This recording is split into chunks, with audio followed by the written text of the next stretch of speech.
மற்றொரு அண்மை செய்தியை பார்த்து கொண்டிருக்கிறோம்.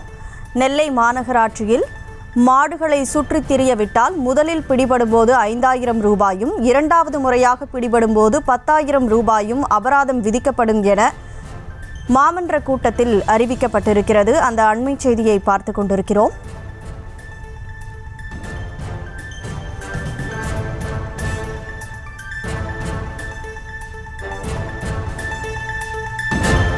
நெல்லை மாநகராட்சி ஆணையாளர் மாமன்ற கூட்டத்தில் இந்த அறிவிப்பை வெளியிட்டிருக்கிறார்.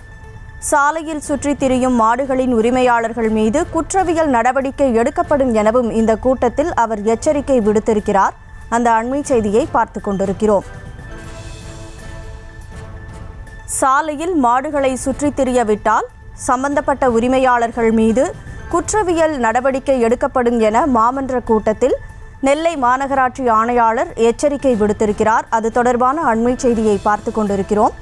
உரிமையாளரின் மாடுகள் முதலில் பிடிபடும் போது 5,000 ரூபாய் அபராதமும், இரண்டாவது முறையாக பிடிபட்டால் 10,000 ரூபாயும் அபராதமாக வசூலிக்கப்படும் எனவும் தெரிவிக்கப்பட்டிருக்கிறது.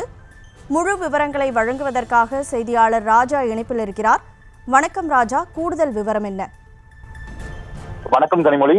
நெல்லை மாநகராட்சியில் துணை மேயராக இருந்த KR ராஜு தற்போது பொறுப்பு மேயராக பொறுப்பேற்றுள்ள நிலையில் KR ராஜு தலைமையில் மாமன்ற கூட்டம் தொடங்கியது. மாமன்ற உறுப்பினர்கள் கைத்தட்டி அவரை வரவேற்றனர்.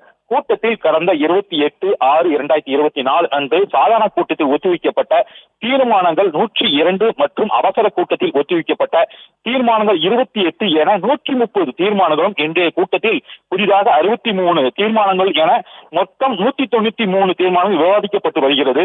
தொடர்ந்து மாமன்ற உறுப்பினர்கள் தங்களது கோரிக்கைகளை கேட்டறிந்து வருகிறார். தொடர்ந்து மாடுகளில் அவர் மாமன்ற உறுப்பினர் கூறும்போது மாடுகள் தொல்லை அதிகமாக காணப்படுகிறது என குற்றச்சாட்டு வைத்துள்ளனர். அதற்கு நெல்லை மாநகராட்சி ஆணையாளர் தாட்டேஸ்வரம் ஞானதம் கூறும்போது மாடுகள் வைத்திருப்பவர்களுக்கு ஒரு எச்சரிக்கை விடுக்கிறேன். மாநகர பகுதியில் மாடுகள் சுற்றித் திரியவிட்டால் உரிமையாளர்கள் மீது குற்றவியல் நடவடிக்கை மேற்கொள்ளப்படும். மாடுகள் சாலைகள் சுற்றித் திரிவதையும் தடுக்கவும் மாடுகளின் உரிமையாளருக்கு முதற்கட்டமாக 5,000 அடுத்த கட்டமாக 10,000 அபராதம் விதிக்கப்படும் என ஞானதம் சுப்பிரமணியன் ஆணையாளர் தெரிவித்திருக்கிறார். கனிமொழி,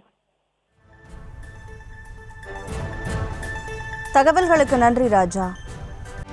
செய்திகளை உடனுக்குடனும் துல்லியமாகவும் தெரிந்து கொள்ள சப்ஸ்கிரைப் பண்ணுங்க.